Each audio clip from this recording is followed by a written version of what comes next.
আসসালামু আলাইকুম সুপ্রিয় দর্শক, আজ আমি আপনাদেরকে দেখাবো কিভাবে আপনারা অনলাইনে মূসক 9.1 সাবমিট করবেন। সুপ্রিয় দর্শক, লক্ষ্য করে দেখুন, ফার্স্টে আপনারা এই লগইন অপশনে ক্লিক করবেন। ক্লিক করলে আপনার ইউজার নেম এবং পাসওয়ার্ড চলে আসবে। আপনি আপনার পাসওয়ার্ডটি দিয়ে নেবেন।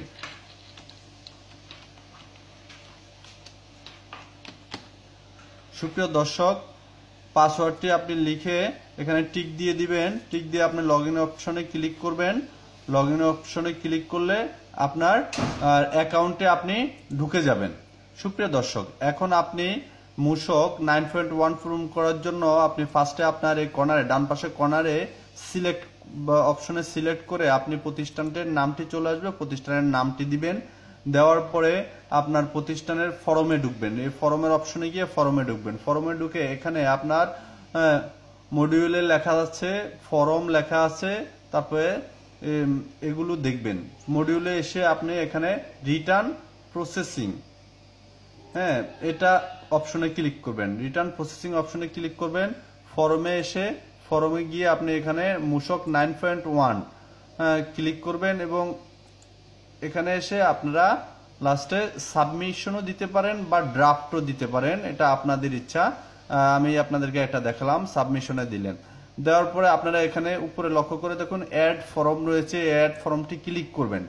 ক্লিক করলে এখানে সিলেক্ট দিস ফর্ম টাইপে চলে আসবেন। এখানে আপনি যখন ক্লিক করবেন তখন আপনার অনেকগুলো ফর্ম চলে আসবে, তার সাথে মূসক 9.1 ফর্মটিও থাকবে। কিন্তু আমি এই কোম্পানির রিটার্ন সাবমিট করেছি বিদায় আপনাদেরকে দেখাতে পাচ্ছি না, কিন্তু এখানে 9.1 ফর্ম আসবে। সাপোজ আপনি এটাই 9.1 ফর্ম মনে করে ধরেন। ধরার পরে এখানে ওকে অপশন ক্লিক করবেন। ক্লিক করলে আপনি 9.1 যে ফর্মটি রয়েছে 9.1 ফর্মে আপনি চলে যাবেন। ওকে অপশন এখানে ক্লিক করতে হবে, তখন 9.1 ফর্মটিতে চলে যাবেন। চলে যাওয়ার পরে সুপ্রিয় দর্শক, আপনারা 9.1 একটি ফর্ম আমি আপনাকে দেখাচ্ছি যে 9.1 একটি ফর্ম রয়েছে। এখানে আপনারা 9.1 ফর্মটি, এখানে একটা ফর্মের আইডি নাম্বার থাকবে, ওই আইডি নাম্বারটি ক্লিক করবেন। নতুন যারা তাদের আইডি নাম্বার আসবে না, আইডি নাম্বার পরে আসবে, কিন্তু আইডি নাম্বারে এভাবে ক্লিক করবেন। ক্লিক করলে ফর্মটি চলে আসবে। সুপ্রিয় দর্শক, একটু ওয়েট করুন।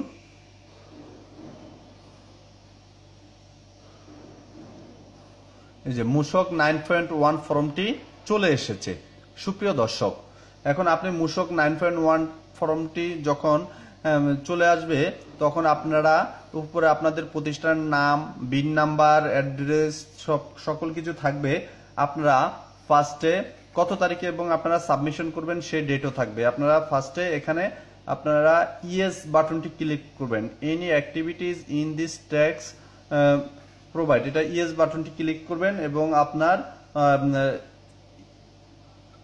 ডেটটি এখানে চলে আসবে, যে ডেটে আপনি মূসকটি রিটার্নটি সাবমিট করবেন সেই ডেটটি। সুপ্রিয় দর্শক, এজ ইউজুয়াল এর আগেও আমি একটা মূসক 9.1 ফর্ম ম্যানুয়ালি পূরণ করে দেখিয়েছিলাম। আজকে আমি আপনাদেরকে দেখাচ্ছি অনলাইনে কিভাবে পূরণ করবেন। সাপোজ আপনি যদি হয়ে থাকেন, ইম্পোর্টার হয়ে থাকেন বা 15% ব্যাট দিয়ে থাকেন, তাহলে এই 4 নাম্বার কলামটা আপনি পূরণ করবেন।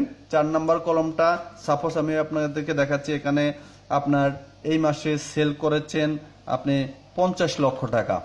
সাপোজ আপনি 50 লক্ষ টাকা সেল করেছেন।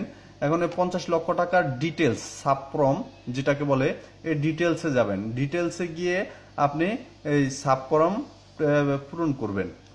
এখানে আপনার প্রোডাক্টের এসএস কোড থাকবে, প্রোডাক্টের নাম থাকবে, ভ্যালু থাকবে, এগুলো পূরণ করবেন। ঠিক সেকেন্ড যখন আপনারা 4 নাম্বার কলমটি পূরণ করবেন, পূরণ করার পরে যদি এটা হচ্ছে সেলস, পার মান্থ সেলস এটা, তারপর আপনারা 15 নাম্বার কলমে আসলেন, এখানে হচ্ছে ক্রয়। আপনারা যদি ক্রয় করে থাকেন 15% ইম্পোর্ট, ইম্পোর্টের ক্ষেত্রে 15 নাম্বার কলামে, যদি লোকাল প্রতিষ্ঠান থেকে ক্রয় করে থাকেন তাহলে 14 নাম্বারে, এবং সেম ডিটেলস আপনারা এখানে রয়েছে। সেই ডিটেলসে গিয়ে আপনারা প্রোডাক্টের এসএস কোড, প্রোডাক্টের নাম, ভ্যালু, ব্যাট ইত্যাদি এগুলো লিখবেন। এটা হচ্ছে ক্রয় এবং বিক্রয়ের ক্ষেত্রে আপনারা আগে সাবফর্ম পূরণ করতেন, ক, সেটা ক্রয় এবং বিক্রয়ের ক্ষেত্রে সাবফর্ম পূরণ করতেন। সুপ্রিয় দর্শক, তারপর লক্ষ্য করে দেখুন আপনাদের পরবর্তী কাজ হচ্ছে, যদি আপনারা যদি বিল অফ এন্ট্রির মাধ্যমে ক্রয় করে থাকেন তাহলে সেগুলো আপনারা এখানে লিখতে পারবেন। বিল অফ এন্ট্রির মাধ্যমে যেগুলো ক্রয় করে থাকবেন সেগুলো আপনাদের এখানে অপশন রয়েছে, এক এক অপশনে আপনারা অপশনগুলো ক্লিক করবেন এবং দেখতে পাবেন। এছাড়া আপনারা যদি রিটার্ন সাবমিট না করেন, এনবিআর থেকে দেওয়া হয়েছে 10,000 টাকা করে জরিমানা প্রত্যেক মাসের জন্য দিতে হবে যদি রিটার্ন সাবমিট না করে থাকেন। হ্যাঁ সুপ্রিয় দর্শক, লাস্টে আপনারা আসুন দেখুন এখানে কি বলা রয়েছে। এখানে বলা আছে আপনার কত টাকা, আপনার ব্যালেন্স কত টাকা আছে সেটা আপনি লাস্টের ঘরে লিখবেন। তার আগে আপনি যদি ট্রেজারি করে থাকেন তাহলে আপনার ভ্যাট, ডিপোজিট, চালান কোথায় ট্রেজারি করেছেন এই ডিটেলসে গিয়ে আপনারা এই ডিটেলস এখানে লিখবেন। ব্যাংকের নাম লিখবেন, ব্রাঞ্চের নাম লিখবেন, ডেট দিবেন, তারপর আপনার কোন কোডে টাকাটা জমা দিয়েছেন, অ্যামাউন্ট কত, এগুলো ডিটেলস লিখবেন। লেখার পরে সবার শেষে আমি আপনাদেরকে যেটা দেখাচ্ছি সুপ্রিয় দর্শক, আপনারা কিছু অ্যাটাচড ফাইল করতে হবে। আপনারা অ্যাটাচড ফাইল করবেন কি কি আমি আপনাদেরকে বলে দিচ্ছি। আপনারা অ্যাটাচড ফাইল করবেন মূসক 6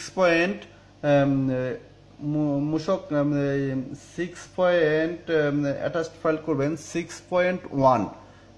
সুপ্রিয় দর্শক, আপনারা অ্যাটাচড ফাইল করবেন মূসক 6.1 এবং এর সাথে আপনারা ট্রেজারি যদি করে থাকেন আপনারা ট্রেজারির কপি দিবেন, আর যদি ট্রেজারি না করে থাকেন তাহলে ট্রেজারির কপি দেওয়া লাগবে না। এই যে এখানে লক্ষ্য করে দেখুন আপনাদের অ্যাটাচড করতে হবে মূসক 6.1, তারপরে ট্রেজারি চালানের কপি, তারপর মূসক 6.2.1 ম্যান্ডেটরি, এগুলো এখানে ক্লিক করে দিবেন, ডান পাশে এরকম ক্লিক করে দিবেন। ক্লিক করে দিয়ে আপনি এখানে অ্যাটাচড করে নেবেন ফাইলগুলো হবে আপনার 2 MB, একটা ফাইল হবে 2 MB। এখানে যে কোনো একটা আপনার PDF বা PNG যে কোনো একটা ফাইলে নিয়ে আপনি 2 MB প্রত্যেকটা অ্যাটাচমেন্ট যেগুলো করবেন সেগুলোর সাইজ হতে হবে। তারপর আপনারা সাবমিট অপশনে গিয়ে সাবমিট করে দিবেন। এখানে সাবমিট অপশনে গিয়ে সাবমিট করে দিবেন। সাবমিট করে দেওয়ার পরে দেখতে পাবেন অনেক সময় আপনাদের সাবমিট অপশনে গিয়ে সাবমিট হচ্ছে না। কারণ হচ্ছে সাবমিট না হওয়ার কারণ হচ্ছে অনেকগুলো ডাটা যদি ভুল থাকে তাহলে সাবমিশনে গিয়ে সাবমিট দেখাবে না। তো সুপ্রিয় দর্শক, আমি আপনাদেরকে এতক্ষণ মোটামুটি একটি রিটার্ন সাবমিট কিভাবে অনলাইনে করতে হয় সেজন্য সেটা দেখালাম। যদি আপনাদের যদি কোনো প্রশ্ন থেকে থাকে কিংবা কোনো যদি আপনারা প্রয়োজন মনে করেন তাহলে আপনারা ফোন করবেন 01739288069। আমি নাম্বারটি আবারও বলছি 01739288069। ধন্যবাদ, সবাই ভালো থাকবেন। আসসালামু আলাইকুম।